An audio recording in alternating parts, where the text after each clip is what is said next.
कोई आपका economic plan नहीं है, कोई आपका गवर्नेंस प्लान नहीं है। बिगर प्रॉब्लम है this government has no plan. इनको कुछ पता ही नहीं है कि क्या करना है क्या नहीं करना। ये कोई रोड मैप होगा तो आप एक पाकिस्तान डेस्टिनेशन, एक मंजिल पे पहुंचते हैं ना। क्या वाकई नंबर गेम में ऑपोजिशन के पास कोई चांस है पंजाब में? यहाँ पंजाब और केपी में तो जरदारी साहब के पास कैंडिडेट ही कोई नहीं है ना। वोट तो बाद की बात है कि अब इंशाल्लाह आप देखिएगा कि सिंध में जो अवेकनिंग होगी, ये सिंध में भी एक ये इलेक्शन इस दफा बुरी तरह हारेंगे, जमानतें जब्त होंगी। ये हमारे जो दोस्त ममालिक हैं वो पाकिस्तान के अवाम के दोस्त, वो देखते हैं कि मौजूदा हुकूमत जितनी अनपॉपुलर है अवाम में, वो उसके साथ खड़ा होना दिखते नहीं, दिखना नहीं चाहते। तो ये एक और इम्पोर्टेंट इशू।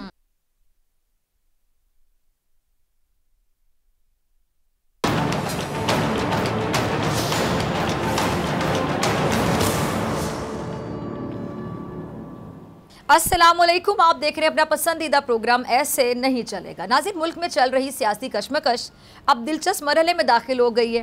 तहरीक इंसाफ ने हुकूमत और इसके इत्तेहादियों के लिए एक बार फिर से बड़ी मुश्किल खड़ी कर दी है। पंजाब की सियासत में मुस्लिम लीग नून को पिस्पाई इख्तियार करना पड़ रही है, जिसके बाद वज़ीर आज़म शहबाज शरीफ साहब ने आसिफ अली जरदारी साहब को मामला संभालने की जिम्मेदारी दे दी है। अच्छा, कबल अज़ वक्त इंतखाबात और मौजूदा हुकूमत की रुखसती नज़र आती देख कर मौलाना फजल रहमान साहब भी कह लें कि अपने हवास खो बैठे हैं। इमरान खान की एक चाल ने सियासी बिसात के मंजे हुए खिलाड़ियों को मुंह के बल गिरा दिया। इस सारी सियासी सूरत हाल पर बात करने के लिए मेरे साथ मौजूद मेहमान मौजूद हैं, तहरीक इंसाफ के सीनियर रहनुमा फवाद चौधरी साहब। फवाद साहब, बहुत शुक्रिया ज्वाइन करने के लिए। फवाद साहब, मुस्लिम लीग नून तो बाकायदा कह लें कि मिन्नतों तरलों पर आ गई है, मिन्नतें कर रही है, तरले कर रही है कि पंजाब में आप लोग अपनी मुद्दत मुकम्मल करें। क्या कहेंगे? देखिए, बात यह फिजा, नून लीग चाहती है इलेक्शन नहीं हो, और उसकी वाज़ेह वजह यह है कि वो कह रहे हैं कि हम इलेक्शन जीत नहीं रहे, और इलेक्शन जीत नहीं रहे तो हम कहते हैं कि इलेक्शन नहीं हो। मसला सिर्फ ये है कि इलेक्शन डिले होने में कोई प्रॉब्लम नहीं है। आप 2, 3, 4 महीने 5 महीने और डिले कर लें, कोई प्रॉब्लम नहीं है। लेकिन मसला ये है कि कोई आपका इकोनॉमिक प्लान नहीं है, कोई आपका गवर्नेंस प्लान नहीं है, और Pakistan is going down and down every day. मसला आज अगर आप अपनी इकोनॉमी की सिचुएशन देखें, हमारा जो फॉरेन रिजर्व्स हैं वो इस वक्त $7 बिलियन के ऊपर आ गए हैं, जो मॉडर्न टाइम्स में वन ऑफ द लोएस्ट है। इसके साथ हमने अभी अपनी बॉन्ड पेमेंट करनी है $1.3 बिलियन। सो रुपया जो है वो मुसलसल नीचे गिर रहा है, डॉलर ऊपर जा रहा है। उसके साथ साथ हमारी जो इस वक्त सारे मुआशी आशारिये हैं वो सिर्फ वो नीचे आ रहे हैं। आप देखिए, हमारा लार्ज स्केल मैन्युफैक्चरिंग जो है वो रुक गई है, जिसका मतलब ये है कि आपकी जो नौकरियां हैं वो ख़त्म हो रही हैं। डीजल की जो कंजम्पशन है उसमें 27% कमी आ गई है, तेल की कंजम्पशन में कमी आ गई है, और उसकी वजह से क्या जाहिर होता है, आपकी इंडस्ट्री का पहिया रुक गया। और ये सारे मामलात हैं जो कि हम ये बात कर रहे हैं और समझाने की कोशिश कर रहे हैं कि भाई आप अगर हुकूमत में इसके साथ ये तो इकोनॉमी है, और हम बात सुन रहे हैं टेररिज्म में 52% इजाफा हो चुका है। तकरीबन 247 से ज़्यादा हमारे जो सिक्योरिटी के जवान हैं और हमारे सिविलियन शहीद हो गए हैं 6-7 महीनों में, और इससे कई ज़्यादा ज़ख्मी हो चुके हैं। अफगानिस्तान से हमारी टॉक्स जो थी या तालिबान से जो रिलेशनशिप हमने बिल्ड किया था वो मुकम्मल तो बहुत बर्बाद हो गया है। जो हमारे रिलेशनशिप थे चाइना के साथ, जो हम पैक पे काम कर रहे थे, जो हमारे सऊदी अरेबिया के साथ OIC, आप तमाम के तमाम इनिशिएटिव जो हैं वो ख़त्म हो चुके हैं, तो ध्यान ही नहीं किसी का। And Pakistan is in a turmoil. अब सवाल ये है कि एक हुकूमत जिसको पता ही नहीं कि उसने महीने बाद रहना है, 2 महीने बाद रहना है, 2.5 महीने रहना है, उनको पता नहीं है कि उन्होंने क्या करना है। सो प्रॉब्लम ये नहीं है कि वो हमसे कह रहे हैं कि हम इलेक्शन पे बैठ जाएं या हम चले जाएं। Bigger problem is this government has no plan. इनको कुछ पता ही नहीं है कि क्या करना है क्या नहीं करना। बिल्कुल। और ये रोड मैप होगा तो आप एक डेस्टिनेशन, एक मंजिल पे पहुंचते हैं ना। रोड मैप नहीं है, फिर ह्यूमन राइट्स, ये सिर्फ एक ही इनके पास एक है कि लोगों को मार लें और उनको जेलों में डाल दें, पर्चे करा दें, इमरान खान को भी आप डिस्क्वालीफाई कर दें, फलाने को भी, पूरी PTI की लीडरशिप को डिस्क्वालीफाई कर दें, अपने केसेस से छुटकारा हासिल कर लें। तो इस वक्त तमाम तर तवज्जो उनकी सिर्फ यही है कि अपने केसेस जिसमें 1100 अरब रुपए का पहले वो एनआरओ ले चुके हैं कि वो हम उसको ख़त्म करा लें। उसके बाद हमें कोई पता नहीं कि इनकी क्या सोच है, कैसे आगे जाना चाहते हैं, what really they want. So this is a huge actually Pakistan का एक टर्मोइल है जिसमें हम। ठीक है। अच्छा फवाद साहब, एक अहम सवाल, ये जब जाना था लॉन्ग मार्च को लेकर तो एक फ़ैसला ये जो किया गया कप्तान साहब की एक हिकमत अमली है, ज़ाहिर बात है इतनी बड़ी पार्टी के चेयरमैन हैं, मकबूल तरीन लीडर हैं, किसी वजह से हैं, तो उन्होंने इस्लामाबाद ना जाने का जो फ़ैसला किया, फिर ये जो असम्बलीज़ तहलील करने का फ़ैसला किया, कल अब आप लोगों का जुमे के दिन इजलास भी है। अच्छा मुझे बताइएगा उसके बारे में कुछ मुखालिफिन आपके कह रहे हैं जी फेस सेविंग की है इमरान खान साहब ने। एक तरफ ये उसको फेस सेविंग समझ रहे हैं, यानी अपनी जीत इमरान खान साहब की हार समझ रहे हैं, दूसरी जानिब ये घबराए हुए हैं, बुखलाहट का भी शिकार हैं, यानी अपना तमस्कुर उड़ाने वाली बात है कि एक तरफ तो आप लोग आ जाएं कि या तो इमरान खान ने फेस सेविंग की है और आप लोगों की जीत होगी, अगर उन्होंने फेस सेविंग की है तो आप घबराए क्यों हैं? अब ये गवर्नर राज लगाने का इंदिया दे रही है हुकूमत, तो क्या वाकई हुकूमत गवर्नर राज लगा सकेगी? आपको क्या लगता है इतना आसान है दो बड़े सूबों को कंट्रोल करना, गवर्नर राज लगाना? हालात होते हैं ना उसके लिए, तो क्या ये हालात वाकई गवर्नर राज की तरफ जाते हुए दिखाई देते हैं अकॉर्डिंग टू कॉन्स्टिट्यूशन में बात करना चाह रही हूँ? देखिए पहली बात तो ये है कि 2 हफ्ते पहले तो ये कह रहे थे कि जी आप इलेक्शन करवा दें और हम नेशनल इलेक्शन करवा देंगे। अब जब हम इलेक्शन की तरफ आ गए हैं तो उन्होंने अपनी क्रिएटिविटी बदल ली है और अब वो कह रहे हैं कि ये भी रोकना है वो भी रोकना है। असल में देखो बड़ी सिंपल बात है, बाकी तो किससे कहानी है ना। सिंपल बात यह है कि इलेक्शन नहीं करवाना चाहते, और इलेक्शन इसलिए नहीं करवाना चाहते कि ये समझते हैं कि हम बुरी तरह जीत जाएंगे। बाकी तो सारे एवं बहाने ही है ना, कोई इधर से उधर से पकड़ ले या इधर से पकड़ ले, और तमाम सर्वे हर चीज उनके सामने है। तो सिर्फ सवाल ये है कि अगर आप इलेक्शन नहीं करवाते और पाकिस्तान में एक मुस्तहकम हुकूमत नहीं आती, मुल्क कैसे चलेगा? हमें जो भी जवाब ये दे देंगे उसके बाद हम अल्टरनेटिव देखेंगे। इकोनॉमिक स्टेबिलिटी कैसे आएगी? देखो ना, इलेक्शन आपने 8 महीने बाद 7 महीने बाद भी तो कराना ही है ना, 6-7 महीने बाद भी हो जाने हैं। कौन सा यहाँ इमरान खान की मकबूलियत नीचे आ जानी है, आगे ही जानी है, वो प्रॉब्लम नहीं है। प्रॉब्लम सॉरी तो से एक बात ज़हन में आती है फवाद साहब, आप पता नहीं एग्री करते हैं डिसएग्री करते हैं कि 7-8 महीने पूरे करना चाह रहे हैं, डिले करना चाह रहे हैं, 7-8 महीने बाद भी इमरान खान साहब भी पॉपुलर नजर आते हैं, तो इनको अपनी हार तब भी नजर आनी चाहिए। यानी इनको भी लगता है कि बस अभी आखिरी बार हुकूमत कर रहे हैं, खुदा ना ख्वास्ता दोबारा इनको हुकूमत नहीं मिलने वाली, तो 7-8 महीने रज के हुकूमत कर लो। नहीं, इसमें मुझे ये सिर्फ यही है कि ये लग ये रहा है कि जो सेकंड फेज है इनके एनआरओ का, और ये अपने केसेस जो हैं कि हम अपीलें उसमें निकल जाए, अपीलें फाइल ना हो, उनमें जो हमारा कंसोलिडेट कर लें वो पैसों के केसेस जिनसे ये निकलें, इसके अलावा और कुछ भी नहीं है। और ये जो सूरत हाल है ये बड़ी अनफॉर्चुनेट है, और इसके नतीजे में पाकिस्तान के में एक बहुत बड़ा बहरान पाकिस्तान में खड़ा हुआ है, और आम आदमी जो है वो बुरी तरह सफर कर भी रहा है, और ये आगे और भी बढ़ेगा। ठीक है। अच्छा, आम आदमी तो बुरी तरह सफ़र कर रहा है, ये आपने अंग्रेज़ी वाले सफ़र की बात की है, लेकिन जो मुल्क के 3 बार वज़ीर आज़म रह चुके हैं फवाद चौधरी साहब, चौथी बार भी बनने के ख्वाहां हैं, ख्वाहिशमंद है, वो उर्दू वाला सफ़र किए चले जा रहे हैं। अब दोबारा मियाँ साहब सैर सपाटों के बाद आपको पता है लंदन पहुँच गए, तो क्या अब भी वो पाकिस्तान का सफ़र नहीं करना चाहते हैं? क्या वजह? वैसे दूर से बैठ के पाकिस्तान से मोहब्बत भी है, और पाकिस्तान के चौथी बार वज़ीर आज़म भी वो कहते हैं किसी तरह मैं बन जाऊँ, मैंने तो मेरी बेटी आगे जाके बन जाए, लेकिन पाकिस्तान का सफ़र नहीं करते हैं वो। देखिए बड़ी सिंपल बात है, ये जो जरदारी फैमिली ने और शरीफ फैमिली ने जो मॉडल बनाया पाकिस्तान में, और हमारे जो इदारों के ताकतवर हिस्से थे उनके साथ मिलके, उसमें ये था कि इन्होंने अपने पैसे सारे बाहर कर लिए हैं, औलाद सारी जो है वो बाहर कर ली है, इंटरेस्ट सारे पाकिस्तान से बाहर कर दिए हैं, और वो यहाँ पे आते हैं सिर्फ हुकूमत करने के लिए, और इन्होंने बार बार ये साबित किया है। और इसीलिए आज अगर इमरान खान इतना बड़ा उनके लिए चैलेंज है कि वो ये समझते हैं कि तमाम तर हुकूमती मशीनरी के होते हुए फिर भी हम इलेक्शन नहीं जीत सकते, तो इसका मतलब इसका ये उनका बहुत बड़ा फेलियर है। और इतना पैसा होने के बावजूद, इतनी बड़ी मशीनरी अपनी साइड पे होने के बावजूद इमरान खान से ये खौफजदा है, और मुझे उम्मीद यही है कि इंशाअल्लाह ताला हम ये इनकी जो एक आखिरी इनका जो एक एफर्ट है इसको भी हम नाकाम बनाएंगे और सियासत पाकिस्तान में वापस आएगी।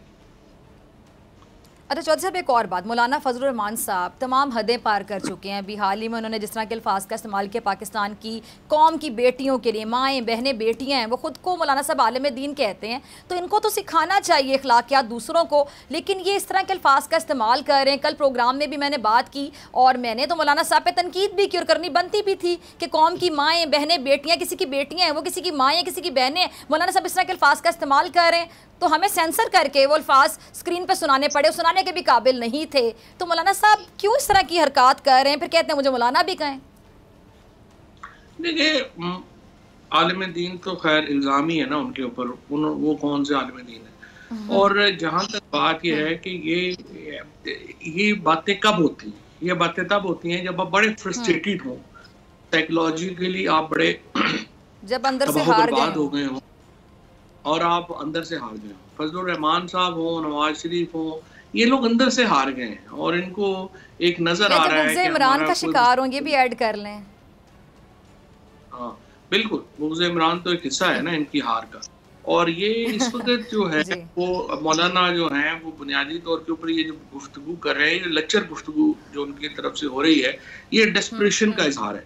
और आप देख रही हैं कि इनका कोई मुस्तकबिल नहीं है सियासत में, इसीलिए इन्होंने दुकानें खोली हुई हैं इस्लामाबाद में। हर आदमी, आप पता करें, इनका इस वक्त जो JUI के वजीर हैं, पीपल्स पार्टी के वजीर हैं, इन्होंने लिटरली जो है वो दुकानें खोली हुई हैं, 10-10 हज़ार रुपया भी नहीं छोड़ रहे। और तमाम लोग जो हैं वो परेशान हैं कि इस्लामाबाद में क्या हो रहा है। कोई प्रोजेक्ट ऐसे नहीं है जिसमें पैसों के बगैर, ये जो सारे PDM के इस वक्त लोग चिमटे हुए हैं, आप सिर्फ किसी इंडिपेंडेंट लोगों से पूछें कि इस वक्त इस्लामाबाद में माहौल क्या बना हुआ है, एंड इट्स वेरी अनफॉर्चुनेट जो यहाँ पे हुआ। अच्छा, एक ज़रदारी जो पंजाब में तहरीक अदम एतमाद के हवाले से दावे कर रहे हैं फवाद साहब, क्या वाकई नंबर गेम में अपोजिशन के पास कोई चांस है पंजाब में? बल्कि अपने ताज़ा इंटरव्यू में, सॉरी मैं आपके जवाब से पहले एक चीज़ ऐड करना चाह रही हूँ फवाद साहब, ये ताज़ा इंटरव्यू में जरदारी साहब ने तो KPK में भी अदम एतमाद की बात कर दी है। मतलब अदम एतमाद KPK में कैसे आ सकता है? वो कहते हैं जी चंद दोस्तों से वापसी का कहा है, देखें वो कितने MPs साथ लेकर आते हैं। लेकिन बात यह है कि जरदारी साहब वो कहते हैं ना, कहने में क्या आ रहे थे, तो वो जरदारी साहब तो इस फॉर्मूले पे अमल कर रहे हैं ना कि चले मैं कह देता हूँ कहने में क्या आ रहा है। जरदारी साहब का इस वक्त देखिए सिंध में जहाँ पे उन्होंने इतनी पैसा खर्चा है और MPs को रियासत अपनी उसको करने में, वहाँ पे भी उनकी जमानतें जब्त हो रही हैं। यहाँ पंजाब और KP में तो जरदारी साहब के पास कैंडिडेट ही कोई नहीं है ना, वोट तो बाद की बात आती है, यहाँ पे कैंडिडेट कोई नहीं उनके पास। और आज इन्होंने इतनी बड़ी पार्टी को, जो बेनज़ीर भुट्टो की पार्टी थी, उसको जो इन्होंने हशर नशर उसका कर दिया है कि अब इंशाल्लाह आप देखिएगा कि सिंध में जो अवेकनिंग होगी, ये सिंध में भी एक ये इलेक्शन इस दफा बुरी तरह हारेंगे, जमानतें जब्त होंगी। तो ये इनका ये तो ऐसी एक जो है वो बड़के मार रहे हैं, इनको भी पता है कि उसमें कुछ नहीं है।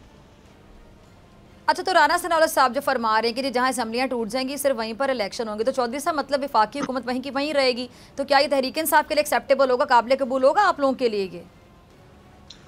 अगर ये असम्बलियाँ तहलील होती हैं तो इसके नतीजे में 64% जो पाकिस्तान की सीटें हैं उनमें इलेक्शन होना है, और अगर 64% सीटों पे इलेक्शन होता है बिल्कुल नेशनल असेंबली में भी तकरीबन 50% सीटों पे इलेक्शन होना है, 123 सीटों पे इलेक्शन होना है। तो आप देख लें, अगर इसके बाद जो है वो रखना चाहते हैं तो रख लें, हमें तो कोई प्रॉब्लम नहीं है, क्योंकि जो 7 महीने बाद इलेक्शन होंगे तो इंशाल्लाह KP और पंजाब में तो 20 मार्च से पहले हमारी 2/3 मेजॉरिटी के साथ हुकूमतें बच चुकी होंगी।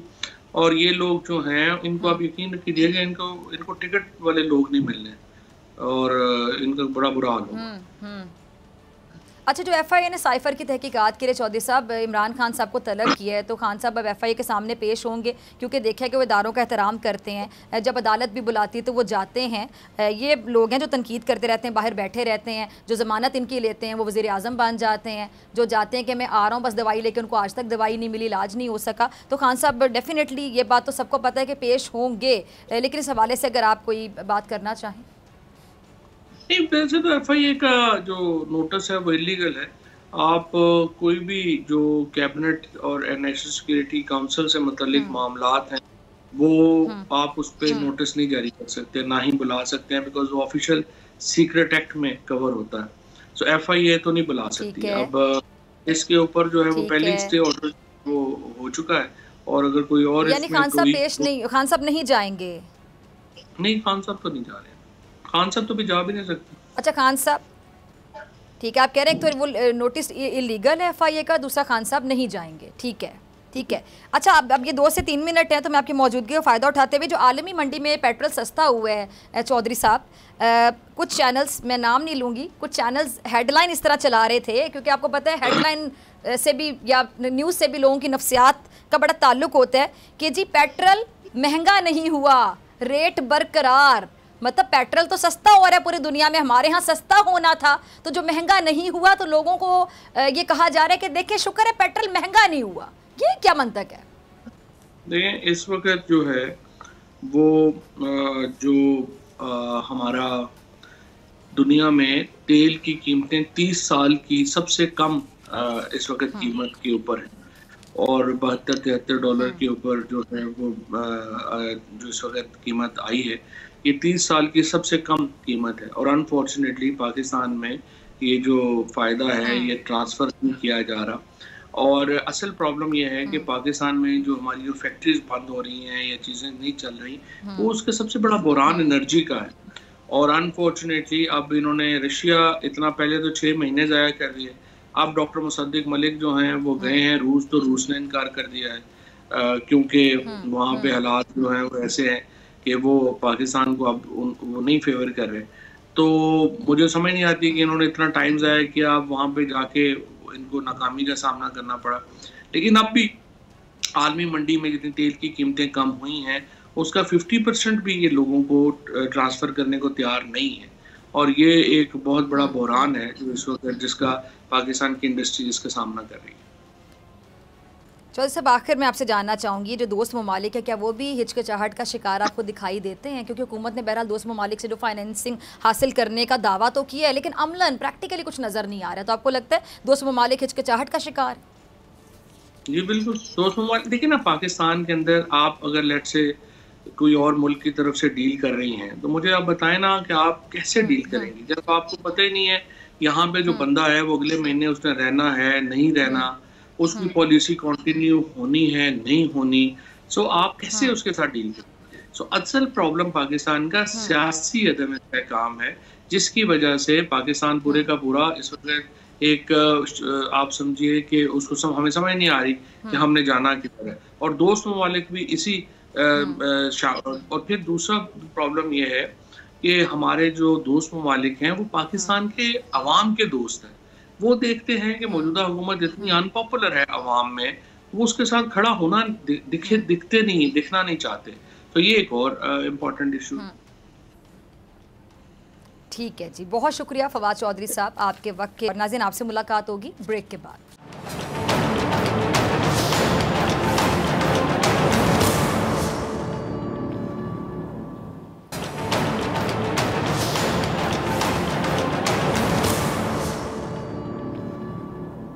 ब्रेक के बाद खुश आमदीद। नाज़रीन, फवाद चौधरी साहब की गुफ्तगू आपने सुनी और मुल्की सियासी सूरत हाल को देख कर आपको खुद भी बखूबी अंदाज़ा होता है कि इम्पोर्टेड हुकूमत और इसका इत्तेहादी टोला साजिश रचाकर बैरूनी मुदाखलत करके इक़्तिदार में आ तो गया, मगर ये इक़्तिदार इनके गले की हड्डी बन गया, जो अब ना निगला जा रहा है ना ही उगला जा रहा है। अब सूरत हाल तो ये हो गई है कि इम्पोर्टेड हुकूमत और इसका इत्तेहादी टोला अपनी कुर्सी को बचाने के लिए मुखालिफ हुकूमत की मिन्नत समाजत पर उतर आया है। जी हाँ, मिन्नतें और तरले किए जा रहे हैं कि चौधरी साहब प्लीज़ असम्बली तहलील ना करें, क्योंकि इन्हें पता है कि अगर पंजाब और KP की असम्बली तहलील हो गई और दीगर सूबाई असम्बली और सराकीन असम्बली मुस्ताफ़ी हो गए तो विफाक के पास हुकूमत कायम रखने का कोई इखलाकी जवाज़ बचेगा ही नहीं।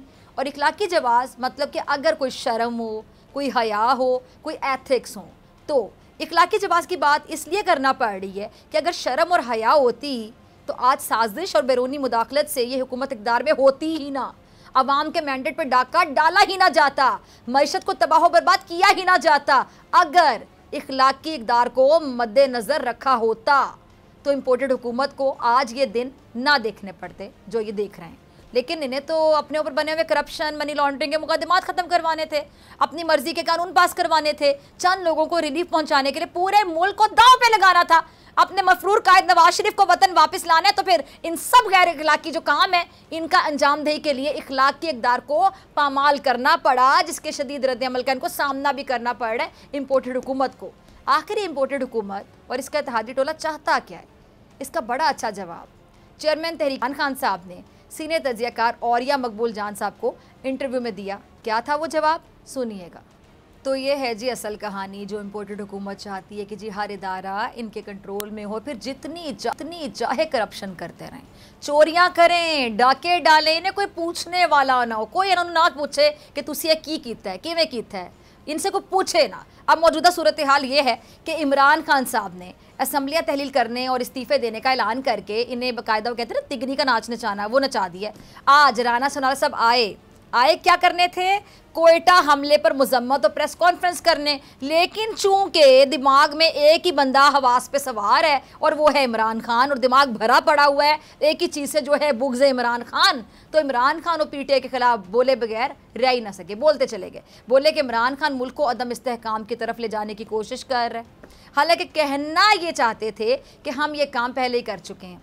कहते हैं इमरान खान सूबाई असम्बलियों को तोड़ने की बात करता है, फिर सेनेट से भी इस्तीफ़े दे और सदर भी अब पीटीआई की तरफ से 20 दिसंबर को असम्बलियाँ तोड़ने की बात सामने आई है, और 20 दिन की ताख़ीर क्यों ये की जा रही है, ताख़ीर की क्या वजह है, क्या कुछ कहा राना साहब ने, ज़रा पहले सुनिएगा। अच्छा, राना सोनारा साहब ने यह भी कहा है कि अगर ज़िमनी इलेक्शन मौखिर हो सकते हैं तो आम इंतखाबात तक मौखिर हो ही जाएंगे, लेकिन अगर 90 रोज़ में होने हैं तो फिर होंगे और हम इलेक्शन लड़ने के लिए तैयार हैं। अच्छा, वज़ीर दाखिला साहब एक और बात फरमाते हैं, वो ये कि हम हर सूरत मुद्दत पूरी करेंगे। अब इसे हुकूमत की ज़िद कह लें, अना कह लें, नाकामी कह लें, या सिफर कारकर्दगी कह लें, इम्पोर्टेड हुकूमत और इसका इत्तेहादी टोला मौजूदा सूरत हाल में इलेक्शन जो है अफोर्ड कर ही नहीं सकते। क्यों? क्योंकि महंगाई के मारे अवाम अयाशियाँ मारते हुक्मरानों से शदीद नाराज़ हैं, नाला हैं, गमो गुस्से से भरे पड़े हैं अवाम। बल्कि कहना चाहिए कि अवाम में इतना गमो गुस्सा है जो इम्पोर्टेड हुकूमत को नज़र आ चुका है, और यही जो गमो गुस्सा है जो अवाम में है, जो इम्पोर्टेड हुकूमत को नज़र आ गया, यही इलेक्शन कराने में रुकावट है कि वोट तो सानू लबना नहीं, तो फिर इलेक्शन करवाने का फ़ायदा, ये अवाम तो हमें वोट देगी नहीं, महंगाई की मारी हुई अवाम, क्योंकि इनकी आशियाँ देख के अवाम का दिल जलता है कि अवाम के लिए महंगाई का बोझ पे बोझ, और इनकी आशियाँ बढ़ती चली जा रही हैं। अब दूसरी तरफ ये देखें कि ये इतलात हैं कि जी साबिक सदर आसिफ अली जरदारी साहब, उनको नाराज़ पीटीआई अरकान से राब्ते का टास्क मिल गया है। ज़राए बताते हैं, ज़राए के मुताबिक पंजाब असम्बली की जो मुमकिना तहलील है उसको रोकने के सिलसिले में पाकिस्तान मुस्लिम लीग नून और पीपल्स पार्टी मुतहरिक हो चुकी है। और आपको पता है इमरान खान साहब के ख़िलाफ़ जब होना होता है फिर एक पेज पर हो जाते हैं। वैसे इनके दिलों में क्या एक दूसरे के लिए वो तो वाकई अल्लाह ही जानता है, या ये खुद बता सकते हैं। और इमरान खान साहब से जब बुक्स का इजहार करना होता है किसी भी जगह पे, किसी भी मौके पे, तो फिर ये एक पेज पर आ ही जाते हैं। अब ये मुतहरिक हैं और ये एक पेज पर बाकायदा मुतहरिक है कि इमरान खान साहब व चौधरी परवेज़ इलाही की मुलाकात के बाद इन्होंने बाकायदा सर जोड़ लिए हैं, और दोनों बड़ी जमातों ने आज वज़ीर आला पंजाब के खिलाफ तहरीक अदम एतमाद लाने और गवर्नर पंजाब की जानिब से वज़ीर आला को एतमाद का वोट लेने के कहने के जो इक़दाम करने थे। ज़राए ये बताते हैं कि ताज़ा तरीन सूरत हाल पर मुस्लिम लीग नून ने पीपल्स पार्टी से दोबारा रब्ता किया है, और पंजाब असम्बली की जो मुमकिन तहलील है उसको रोकने के लिए मुस्लिम लीग नून ने पार्टी रहनुमाओं और जरदारी साहब को ख़ास तौर पर टास्क सौंप दिया है। अब इस अमल में जो इम्पोर्टेड हुकूमत है वो कामयाब होती है या फिर नाकाम होती है, 20 दिसंबर को इसका फ़ैसला भी हो ही जाएगा, क्योंकि तहरीक इंसाफ की जानिब से 20 दिसंबर तक असम्बलियाँ तहलील करने का ऐलान किया गया है। अच्छा, इंटरेस्टिंग सिचुएशन वो ये है कि जी यही लोग इसी इम्पोर्टेड हुकूमत में इमरान खान को मशवरे देते नज़र आते थे कि आपको इलेक्शन करवाने इस्तीफ़े दे दें, असम्बलियाँ तहलील कर दें, इलेक्शन हो जाएंगे, मगर अपने ही बयानात से मुकर गए हैं। बिल्कुल ऐसे जैसे कहते हैं ना कि गधे के सर से सींग। इसमें हमारा सेगमेंट देखिए, सेगमेंट का नाम भी बड़ा ही इंटरेस्टिंग है, और सेगमेंट का नाम क्या है? पकड़ा गया। जी, तो फिर सही नाम है ना हमारे सेगमेंट का, पकड़ा गया। अब ज़रा मुआशी जो सूरत हाल उसकी बात कर लेते हैं। गुज़िश्ता रोज़ वज़ीर ख़ज़ाना इसहाक़ डार साहब ने एक बार फिर से पेट्रोलियम मसनूआत की कीमतों को बरकरार रखने का फ़ैसला किया। बड़ा एहसान किया कौम पे भाई कि बरकरार रखी, कम नहीं की, बरकरार रखी। ऐसा ये भी नफ्सियात है कि देखें जी जो कीमतें हैं वो बढ़ाई नहीं गई। ज़रा गौर कीजिएगा कि ये अवाम की नफ्सियात के साथ खेल रहे हैं और खुल्लम खुल्ला खेल रहे हैं। आलमी मार्केट में आपको पता है कि तेल की कीमतें कम हो चुकी हैं, मगर हुकूमत अवाम को का जो खून पसीने निचोड़ने में लगी हुई है। और जब यही हुक्मरान अपोजिशन में होते थे तो क्या क्या कहते थे, इन्हें तो भूल गया होगा, लेकिन हम भूलने नहीं देंगे। चलाइएगा क्लिप। ये तो सुना आपने, आलमी मार्केट में तेल की कीमतें कम होने के बाद पेट्रोल कितने में दस्तयाब होना चाहिए, इस पर IMF की शराइत आयद करके भी इतनी कीमत नहीं बनती जितनी हुकूमत बेचारी गरीब आवाम से बटोर रही है। तो बेचारी गरीब आवाम है, अयाशियाँ हुक्मरान, अमीर हुक्मरान, कर्ज में डूबा हुआ मुल्क और गरीब आवाम बेचारी, और हुकूमत अवाम से बटोरती चली जा रही है इतने पैसे जितने बनते ही नहीं है। इसका भांडा किसने फोड़ा? मुजम्मिल असलम साहब, आपको याद होगा माहिर माशा तो साबिक मुशीर खजाना, जो कि बड़ी खुल के तनकीद करते हैं इन पे, जरा सुनिएगा। रुपया कंट्रोल ना ही डॉलर कंट्रोल, बिजली कंट्रोल ना ही गैस कंट्रोल, इंपोर्ट कंट्रोल ना ही एक्सपोर्ट कंट्रोल, ना इनकी अयाशियाँ कंट्रोल, बस हुकूमत करनी है। अवाम पर रोजाना कोई ना कोई नया फॉर्मूला अपनाना है, नए नए तजर्बे करने हैं, तजर्बे पे तजर्बे। क्यों? क्योंकि भुगतना तो बेचारी अवाम ने है, इनकी जेब से तो कुछ नहीं जाएगा, बल्कि जितने ये तजर्बे करेंगे और नए नए फार्मूले अपनाएंगे, तजर्बे पे तजर्बे, फार्मूले पे फार्मूले, इनकी जेबों में उतना ही पैसा आएगा और लूट मार के जो मौके हैं वो पैदा होते चले जाएंगे। और इतनी बार ही मुल्क की जो खजाना है उस पर डाका भी डाला जाएगा, अवाम का इतना खून पसीना निचोड़ा जाएगा। और इसीलिए इम्पोर्टेड हुकूमत इलेक्शन नहीं कराना चाहती, अपनी मुद्दत हर हाल में पूरी करना चाहती, ताकि ज़्यादा से ज़्यादा अयाशियों के, करप्शन के नित नए फार्मूले अपनाएं, तजर्बे करने के मौके मिलें, मगर ऐसे नहीं चलेगा। और अब जाते जाते बात करते हैं पाकिस्तान बामुकाबला इंग्लैंड टेस्ट सीरीज़ के हवाले से। 17 साल बाद इंग्लिश टीम पाकिस्तान का दौरा कर रही है और इस दौरे में पाकिस्तान और इंग्लैंड की टीम ने 3 टेस्ट मैच खेलने हैं। अच्छा जी, रावलपिंडी में खेले जाने वाले पहले टेस्ट मैच को इंग्लिश प्लेयर्स ने इब्तदा से ही कह लें कि T20 समझकर खेला और जारहाना अंदाज में बैटिंग करके नए रिकॉर्ड जो हैं वो अपने नाम कर लिए हैं। अच्छा, इंग्लिश ओपनर्स ने पहले ओवर से ही अपने अज़ाइम जाहिर कर दिए और नसीम शाह के ओवर में 14 रन्स बनाए, जो बजाते खुद एक रिकॉर्ड है, क्योंकि इंग्लैंड ने आज तक अपनी टेस्ट क्रिकेट की तारीख में कभी भी इनिंग्स के पहले ओवर में 14 रन्स नहीं बनाए हैं। अच्छा, इंग्लैंड के ओपनर्स ने बेहतरीन बैटिंग करते हुए जारहाना अंदाज में निस्फ सेंचुरियाँ स्कोर की और ये इंग्लैंड की टेस्ट क्रिकेट की तारीख में पहला मौका है कि दोनों ओपनर्स ने 50 या फिर इससे कम गेंदों पर टेस्ट क्रिकेट में सेंचुरियाँ स्कोर की हैं। खाने के वक्फे तक इंग्लिश ओपनर्स ने बगैर किसी नुकसान के 174 रन्स बनाए, जो इंग्लिश टेस्ट तारीख में मैच के पहले दिन ओपनर्स की जानिब से किया गया अब तक का सबसे बड़ा स्कोर है। अच्छा, इंग्लिश टीम की जानिब से पहले रोज़ 506 रन्स बनाने के बाद PCB की मैनेजमेंट पे शायकीन क्रिकेट की जानिब से कई सवालात उठ रहे हैं और उठने भी चाहिए थे, क्योंकि इंग्लिश जो बल्लेबाज हैं उनकी आज की परफॉर्मेंस सोचने पर मजबूर करती है कि ये हमारा है या फिर उनका, और शाहीनों में से ऐसी परफॉर्मेंस की तवक्को किससे करें? PCB मैनेजमेंट इस हवाले से कुछ करेगी? ये सवाल है हमारा, क्योंकि अब ऐसे नहीं चलेगा। इसी के साथ मुझे दीजिए इजाज़त, आपसे मुलाकात होगी इंशाल्लाह पीर के रोज़ सेम टाइम सेम चैनल। अगर ज़िंदगी ने वफ़ा की दुआओं में याद रखेगा, अपना बहुत ख्याल रखेगा। अल्लाह निगहबान।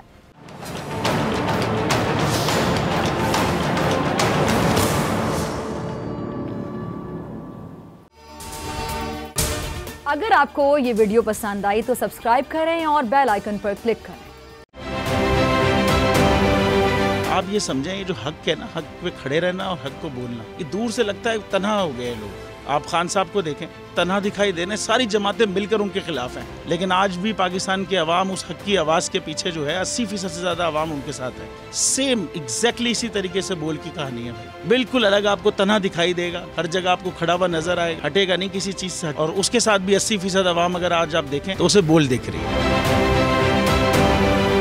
जाली केस है ना, ये हम पे उस वक्त बनाए गए थे जब हुकूमत यही थी, इन्हीं लोगों की हुकूमत थी ना। और ये जाली केस, इनको मैं नहीं कह रहा इस केस को जाली केस, इनको पाकिस्तान में क्या पूरी दुनिया में एक ऐसा शिकायत कुंदा नहीं मिला, एक ऐसा कंप्लेनेंट नहीं मिला जिसने ये कहा हो कि हमारे साथ फ्रॉड हुआ है। तो ये खुद ही बन गए कंप्लेनेंट और ये खुद ही इन्होंने खुद ही इन्वेस्टिगेशन की, उसकी खुद ही तफ्तीश भी की, यानी कि कंप्लेनेंट भी है, इन्वेस्टिगेशन ऑफिसर भी है। और इन द एंड इन्होंने फिर उसके बावजूद ये कोर्ट में जमा कराया कि जी ये केस जाली केस था और इसमें किसी किस्म जो कुछ एग्जैक्ट कर रहा था सब लीगल। ये मेरी बात नहीं है, ये इनके इन्वेस्टिगेशन ऑफिसर की बात। सबसे ज्यादा व्यूज और सबसे ज्यादा रेटिंग के साथ बोल आज भी रहा नंबर 1 पर। सब्सक्राइब करें और बेल दबाएं ताकि कोई खबर रह न जाए।